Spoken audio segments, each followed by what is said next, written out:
بیس بنی ہوئی ہے, ملٹری کنٹونمنٹ بنا ہوا ہے. یہ دیکھیں بیٹا, یہ میں تھوڑا سا تیز کر دوں, یہ دیکھیں, یہ یہاں پر ہیں آپ کی وزیرستان ہل پاکستان کے میپ کے مطابق.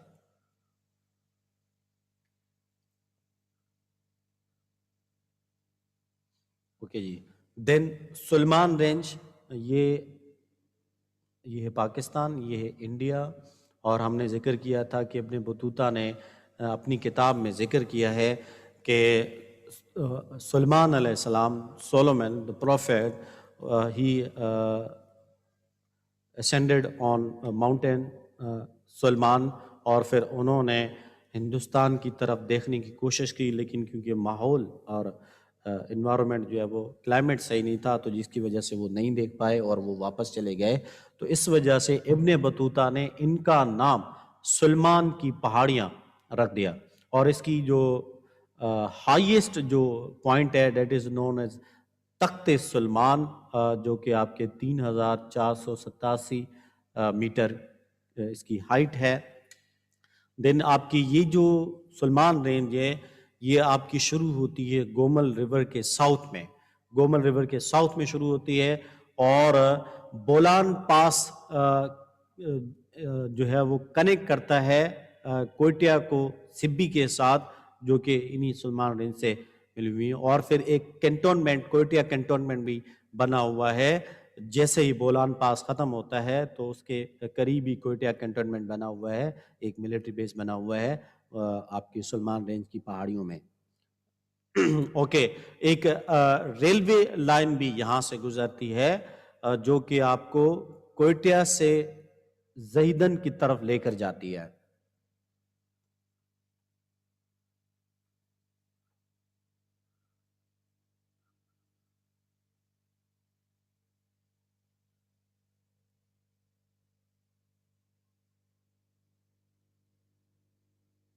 اوکے, ناؤ خیرتر رینج, یہ آپ کی جو سلمان رینج ہے, یہ دیکھیں یہ سلمان رینج ہے, اس کے ساؤتھ میں ہے آپ کی خیرتر رینج, اور اس سے حب اور لیاری ریور بہتے ہیں کراچی کی طرف. آپ کو پتہ ہے لیاری جو ہے وہ کراچی میں بڑا فیمس رہا ہے, ٹھیک ہے جی. حب اور لیاری ریور جو ہے اس سے بہتے ہیں, اور اس کی جو ہائیسٹ پوائنٹ ہے دیٹ از گورخ, اور یہ ایک ہل اسٹیشن ہے, یہاں پر لوگ جاتے ہیں گھومنے کے لیے. ہائیسٹ پوائنٹ اس کی گورکھ ہے, 1734 میٹر اس کی ہائٹ ہے, اور یہ جو ہے آپ کو سلمان رینج کی ساؤتھ میں پڑتی ہے.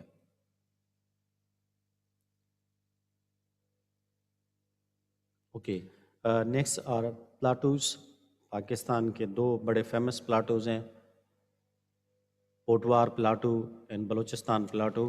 یہ آپ کا پوٹوار پلاٹو ہے, اس طرح دکھائی دیتا ہے آپ کو, اور یہ انڈس ریور اور جہلم ریور کے درمیان میں ہے.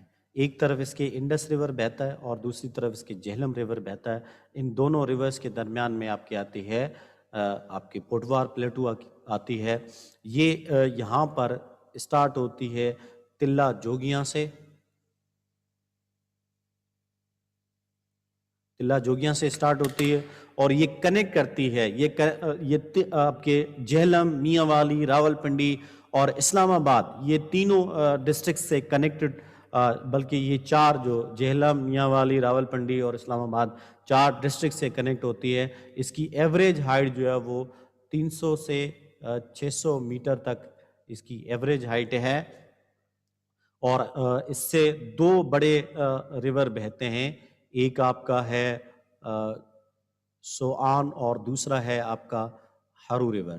تو یہ دو ریور اس سے بہتے ہیں, سوآن اور ہرو, اور یہاں سے آپ کو آئل بھی نکلتا ہے اور دوسرے آپ کے منرلز بھی یہاں سے نکالے جا سکتے ہیں اس پلاٹو سے. دین پاکستان کا 40% جو ہے وہ آپ کا بلوچستان پلاٹو میں آتا ہے. اسی آپ کی جو بلوچستان پلاٹو کی بات کرتے ہیں, اس میں بات کرتے ہیں آپ کی جو پوٹوار پلاٹو ہے, اس کے ساؤتھ میں دیکھیں آپ کو ایک سالٹ رینج نظر آتی ہے, جو کہ آپ کی تلہ جوگیاں سے سٹارٹ ہوتی ہے. سالٹ رینج آپ کی تلہ جوگیاں سے سٹارٹ ہوتی ہے اور یہ آپ کی میاں والی بنو اور ڈیرہ اسماعیل خان تک پھیلی ہوئی ہے. اور اس کی ہائیسٹ پوائنٹ جو ہے that is known as Sakesar, اس کو ہم سکیسر کہتے ہیں. اور اس کی ایوریج ہائٹ جو ہے وہ 1500 میٹر اس کی ایوریج ہائٹ ہے. یہاں سے ہمیں جپسم مل جاتا ہے، یہاں سے ہمیں کول مل جاتا ہے، یہاں سے ہمیں سالٹ مل جاتا ہے. اور یہ چیزیں جو ہے وہ آپ کی اس سالٹ رینج میں پائی جاتی ہیں. That is located to the south of Potwar plateau. Then Balochistan plateau جو کہ پاکستان کے 40% ایریا جو آپ کا بلوچستان کا ہے وہ کور کرتا ہے. بلوچستان جو ہے وہ پاکستان کا 40% ایریا آپ کا کور کرتا ہے. اور بلوچستان جو ہے وہ آپ کے بلوچستان پلاٹو پہ لوکیٹڈ ہے. پلاٹو ہوتا کیا ہے؟ It's a table type land, جس کو ہم ٹیبل ٹائپ لینڈ کہتے ہیں، جس کو ہم کہتے ہیں plateau. And located to the west of Kirthar range and Salman range. ہم نے سلمان اور خیرتر رینج کو دیکھا تھا، اس کے ویسٹ میں آپ کے پلاٹو بلوچستان پلاٹو لوکیٹڈ ہے. طوبہ، ککر اور چاگی جو ہے وہ سیپریٹ کرتی ہیں اس بلوچستان پلیٹو کو افغانستان سے. زیارت اور مسلم باغ جو ہے اس کے ہائیسٹ پوائنٹس ہیں، اونچی پوائنٹس ہیں. اور یہ پاکستان کا 40% ایریا کور کرتا ہے. اس میں بہت سارے منرلس پائے جاتے ہیں، یہاں تک کہ ہمیں جو ہے یہاں پر ہمیں اس بلوچستان پلاٹو میں ہم نے ریکارڈک بھی دیکھا ہے، جو کہ جس میں ہمیں کاپر اور سونا ملا تھا پاکستان کو، کہ پاکستان مسلم لیگ نون کی گورنمنٹ میں. اور پھر یہاں پر سعودی عرب نے اور اسرائیل نے بھی اپنا انٹرسٹ شو کیا تھا، چائنا نے بھی انٹرسٹ شو کیا تھا کہ آپ کے ہم یہ منرلس نکالیں گے. اور یہاں سے جو مین ریور بہتا ہے دیٹ از زوب ریور، اس کو ہم زوب ریور کہتے ہیں، جو یہاں سے اس پلیٹو سے بہتا ہے. مین امپورٹنٹ ریور جو ہے اس کا زوب ریور ہے.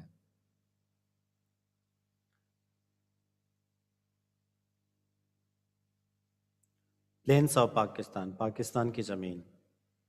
یہ دیکھیں یہ آپ کے پاکستان کے لینڈ ہے. یہ یہاں سے یہ دیکھیں یہ پہاڑ نظر آئیں گے آپ کو، ٹھیک ہے جی. باقی آپ کو یہ یہاں سے سیپریٹ ہو کے باقی آپ کو لینڈ نظر آ رہی ہے. تو یہاں سے یہ سیپریٹ ہو جاتی ہے یہ والا حصہ، ٹھیک ہے جی. یہ والا حصہ کہلاتا ہے لوور انڈس اور یہ والا حصہ کہلاتا ہے اپر انڈس. تو پاکستان کی جو زمین ہے، پلین زمین ہے، that is distributed into 2 parts. ایک آپ کا اپر انڈس ہے اور دوسرا آپ کا لوور انڈس ہے. جو آپ کا جو اپر انڈس ہے، جو لوور انڈس ہے، وہ سیپریٹ ہوتے ہیں، آپ کے مٹھن کوٹ پر آ کر مرج ہوتے ہیں. اور اس وجہ سے ہم اس کو پنچ ند بھی کہتے ہیں، کہ 5 دریاؤں کا پانی جہاں پر مرج ہوتا ہے، اس وجہ سے ہم اس کو پنچ ند بھی کہتے ہیں. اور یہ مٹھن کوٹ پر آ کر آپ کے اپر اور لوور انڈس جو ہے وہ سیپریٹ ہوتے ہیں. آپ کا جو جہلم، چناب اور راوی کا جو پانی ہے وہ اسی مٹھن کوٹ پر آ کر جو ہے وہ مرج ہوتا ہے، آ کر فلو ہوتا ہے انڈس ریور میں. اور آپ کا جو انڈس کا جو پارٹ ہے مٹھن کوٹ سے جو اوپر ہے دیٹ از کالڈ آپ کا اپر انڈس. اینڈ اس کی جو ایوریج ہائٹ ہے آپ کی وہ ہے 200 to 300 میٹر، اس کی ایوریج ہائٹ ہے. اینڈ یہ آپ کا نیچے والا جو ہے، یہ جو گرین والا پارٹ ہے that is called upper Indus, اور یہ جو نیچے والا حصہ ہے that is called lower Indus, اس کو ہم لوور انڈس کہتے ہیں. آپ کا جو لوور انڈس ہے وہ اس کے نیچے ہے کوٹ مٹھن کے، اور یہاں پر آ کر عربین سی میں آپ کر کراچی پر آپ کا یہ ختم ہو جاتا ہے. اور یہ زیرو آپ کے سے شروع ہوتا ہے اور 8 میٹر ہائٹ جو ہے وہ کراچی سے اوپر جاتی ہے، اور پھر یہاں پر آ کر 200 میٹر ہائٹ جو ہے اس کی ختم ہو جاتی ہے. اور پھر 200 to 300 میٹر جو ہے وہ آپ کی ایوریج ہائٹ ہے اس کی اپر انڈس کی. دس از کالڈ ڈیلٹا، اس کو ہم ڈیلٹا کہتے ہیں. یہ آپ کا ٹھٹھا کے قریب لوکیٹڈ ہے. دیکھیں بیٹا، یہ جو ہم انڈس ریور ہوتا ہے، یہ سمندر، یہ جو آپ کا سمندر ہے